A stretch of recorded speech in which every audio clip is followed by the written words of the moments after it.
Hey, how's it going, everybody? Welcome back to the Timeless Movie Podcast, episode number 204. My name is Victor Vasquez. Appreciate you joining me on this episode and this channel where all we do is talk and discuss movies.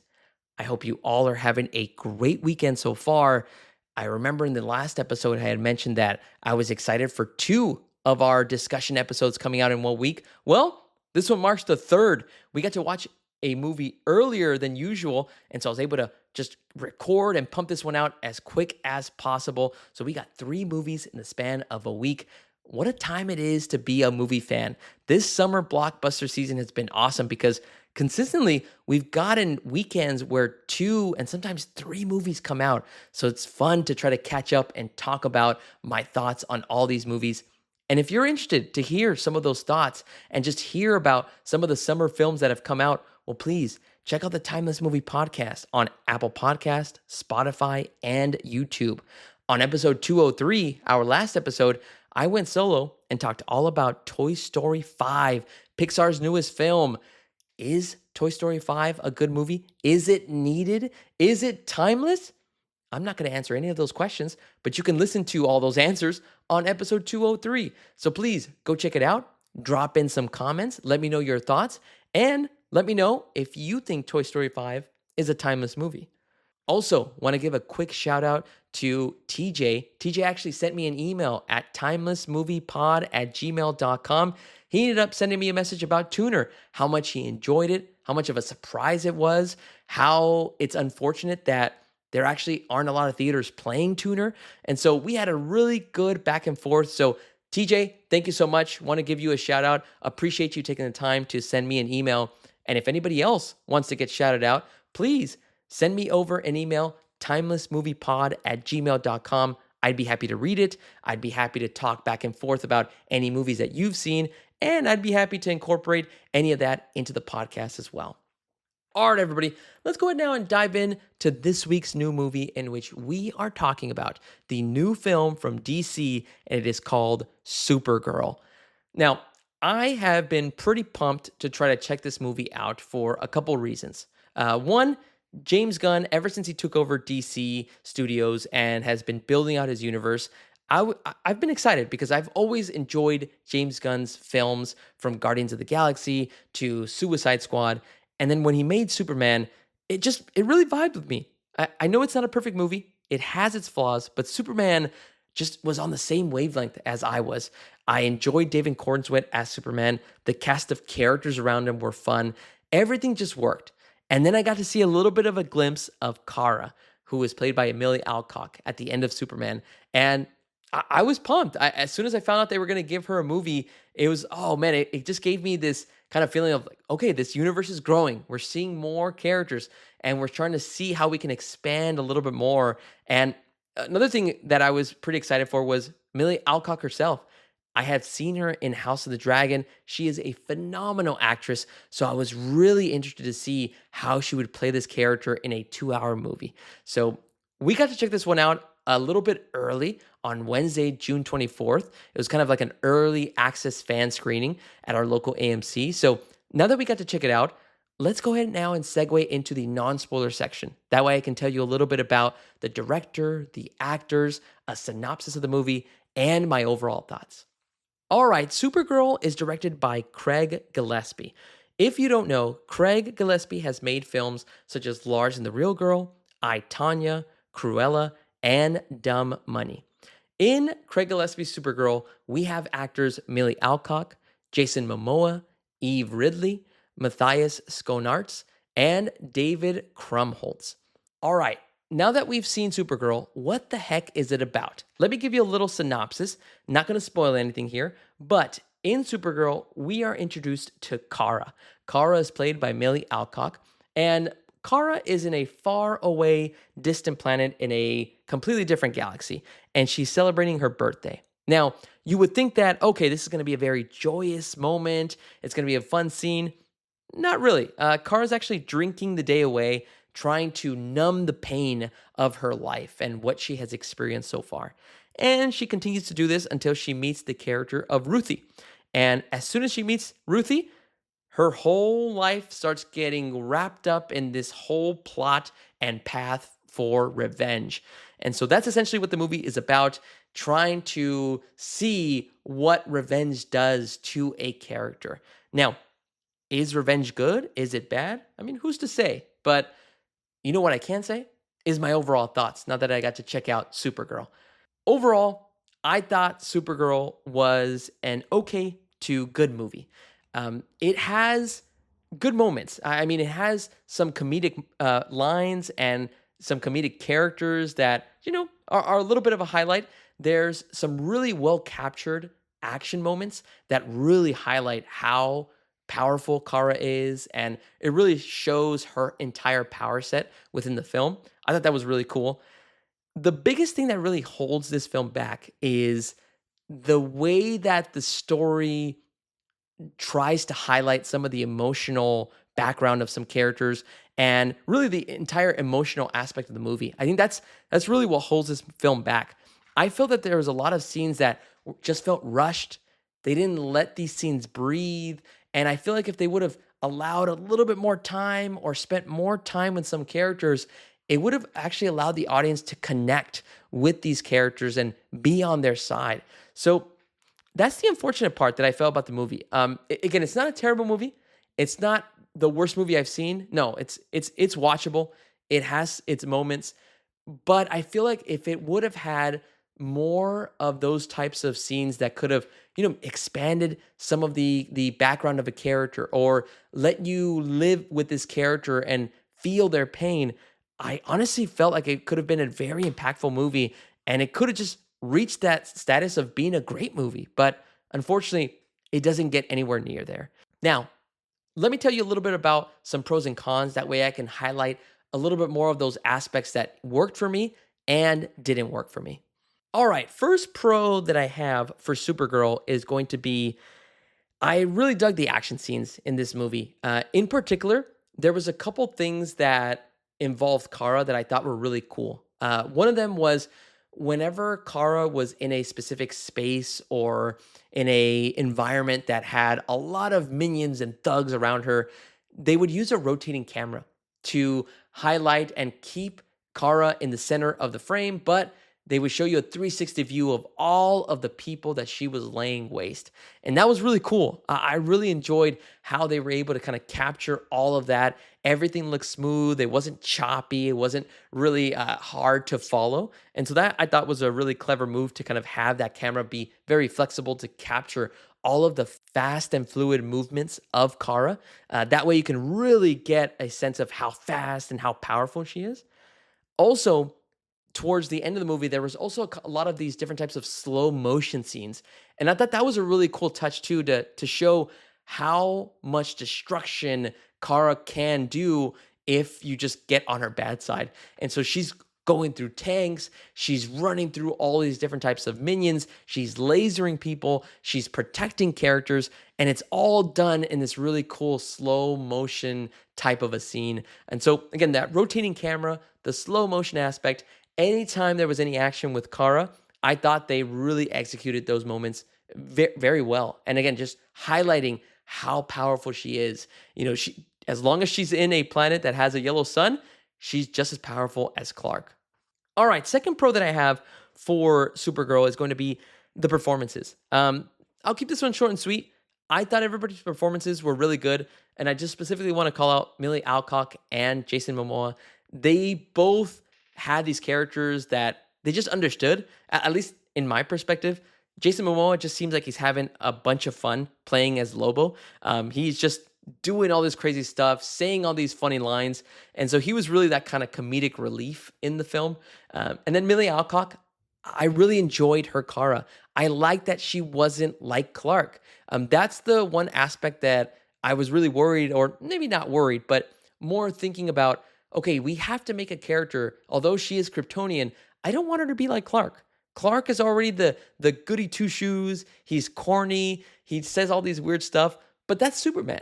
That's what he is. And so I want Kara to really be that character that has a chip on their shoulder. She has this edge to her. And I thought Millie Alcock pretty much was able to represent that in the film. So shout out to them and some of the other performers in Supergirl. I thought the performances, again, was a good aspect to this movie.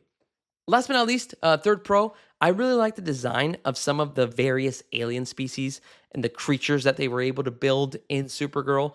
I always like when sci-fi movies try to introduce again some type of a species that we've never seen, some type of alien, or even sci-fi technology.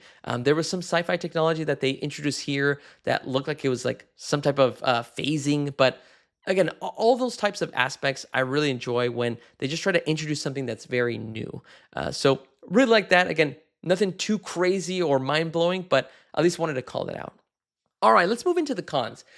I mentioned from an emotional standpoint, the movie doesn't work. And the reason for that is I just feel that more time should have been spent on characters to make us feel their pain.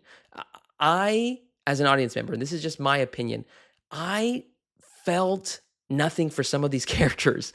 I was still rooting for some of them. I was still rooting for, okay, I want them to have a ending that just makes sense and it justifies their actions. But I was never fully invested. I was never fully connected and on an emotional level. And that sucks. I want to be on the character side, especially when you're dealing with revenge.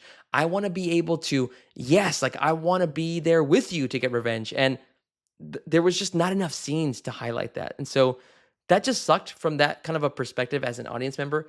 Maybe you feel different, but again, as I've only seen the movie once, but in that one viewing, the movie just flew by and I just felt like, okay, well, yeah, there was a lot of action, a lot of funny moments, but nothing emotionally there for me to really just grab onto. So that kind of sucked.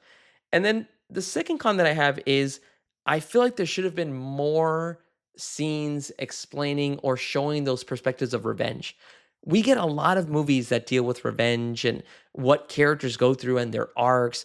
Is revenge ever satisfying? I mean, we just talked about it in a prior movie discussion about The Furious and how a character is trying to get revenge.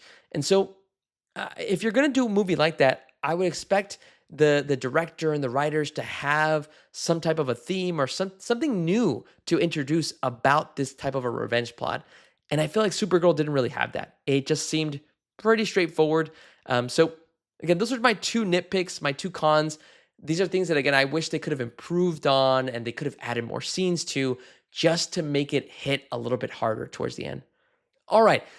Next segment I want to call out is should you check this movie out in theaters? My personal recommendation is going to be that I would say that you could probably wait for this on streaming. And I know that's going to sound, it might sound mean. I'm not trying to be sexist in any way. Again, I really want this DC universe to succeed. I wanted this movie to be really good, but I just felt, again, from an emotional standpoint, there isn't much there. I think the story gets in the way of making this movie great. And so that would be my recommendation again, especially if you're not really into the superhero genre or if you're just getting into this DC universe. I would say that maybe you can wait for streaming. If you're already a huge fan of the DC universe, you love Supergirl, check it out in theaters. I don't think you'll be disappointed with the action, but that's just going to be my personal recommendation. This might be a good streaming movie to watch. All right.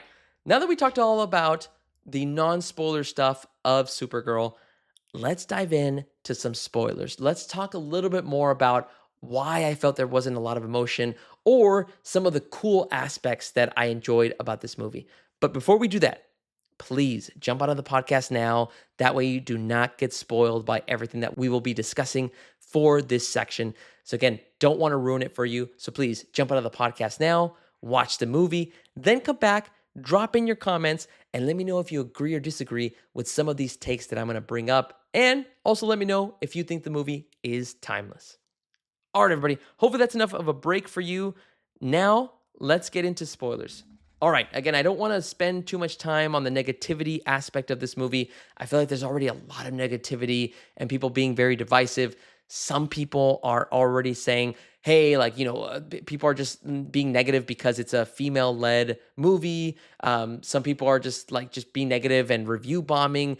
Again, I'm not trying to do that. I'm not trying to be on that side. Again, I wanted this movie to be good. I had heard such great things about the comic that this is supposed to be based on, Supergirl, Woman of Tomorrow. And again, I had these expectations that I really was looking forward to this movie and wanted it to be good. But to me, the biggest hurdle that they could not get over is the whole central theme of Ruthie getting revenge. Um, Now, Ruthie, played by Eve Ridley, is the character that ends up getting to meet Kara and work together, and they kind of have this kind of a buddy relationship. But at the beginning of the movie, you get to see Ruthie's family basically get taken out by the main antagonist named Krem. Krem is played by Matthias Schoenaerts, and you know, that is the scene that should immediately get people on the side of Ruthie, to get them to root for her. And yes, I want her to get revenge so that she takes out Krem. Now, to me, I never felt that because they immediately went through those scenes so fast. They just show a quick interaction between the parents of Ruthie and they show a scene of her brother. They all get taken out, and that's all you get to see of them. You don't get to see Ruthie live with her family. You don't get to see those special moments, the different types of maybe charm that the family has. You get to see none of that. And it's so disappointing because later on in the movie, Ruthie has like a slight flashback and they film scenes where she's with her family and they seem to be having a very joyous and happy life. So they had those scenes and they didn't include it at the beginning. That to me was it was a little frustrating. Like I would have loved to see that at the beginning. That could have been a great way to start to make you feel a sort of comfort like, "Oh, okay, who's this character? Okay, it seems like Ruthie and her family love each other. Okay, her father makes weapons." And then you can dip into Krem coming to their house and taking them all out and leaving Ruthie alone. And that is really what could grab you and be like, yes, this is the kind of revenge that makes me want to fight for Ruthie as well. Instead, they blew by that so fast that you're immediately on to the next scene. And by that, you see 1 second, a couple seconds of Ruthie next to the graves of her family. And then she's already at a bar where Kara is asking for help. And so that just didn't make sense to me. And it sucks that it happened right at the beginning. And the whole flow of the emotion I just never got on board. It just became all right, well, now this is just like an action movie and then, a couple of funny moments here and there. But I'm not really interested in the emotion of these characters anymore because the film's story isn't doing it for me. So that sucked in regards to how it just led to Ruthie having revenge and be on this path. But they never gave us those special moments with their family. They never gave us those types of connections. That way we can feel something for her. So I'm always going to reference back to John Wick, especially when it comes to revenge. John Wick does such a good job of letting you know he's lost his wife. He has a dog. He spends time with the dog. And then something happens to the dog. And then you immediately are on his side, but they show those moments. They didn't do that here in Supergirl. And I think that was a misstep on that side. So the next part that I really wish they kind of improved on was now that Ruthie's on her path of revenge, she meets Kara. Kara reluctantly is going to start helping her just because at this point, Kara actually has to find an antidote for Krypto, her dog. Krypto ends up getting poisoned by Krem. And so Kara has no other choice but to find Krem and get that antidote. So she helps Ruthie. And various different times in the movie, Ruthie has a chance to be able to take out Krem. She has a sword that is from her father, and it represents her family. She has various opportunities to kill him, and Kara stops her multiple times. And the reason for that is because Kara tells her, you can't kill him, because if you do, you're just going to go to a dark place. It is not going to help you. It is not going to bring your family back. Now, I totally get that. I understand that kind of a concept and a theme and an arc that you want to represent that, yes, is getting revenge true justice? Is it ever going to fulfill you? Most likely not. But what I wanted from this is that I wanted there to be more of Kara and her backstory as to, well, why does she think that way?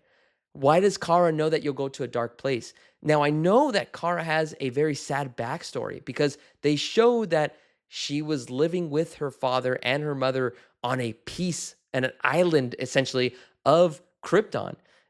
They were able to escape the explosion of their planet, but there was nothing of any scenes. There was no showing of why Kara knew of that experience.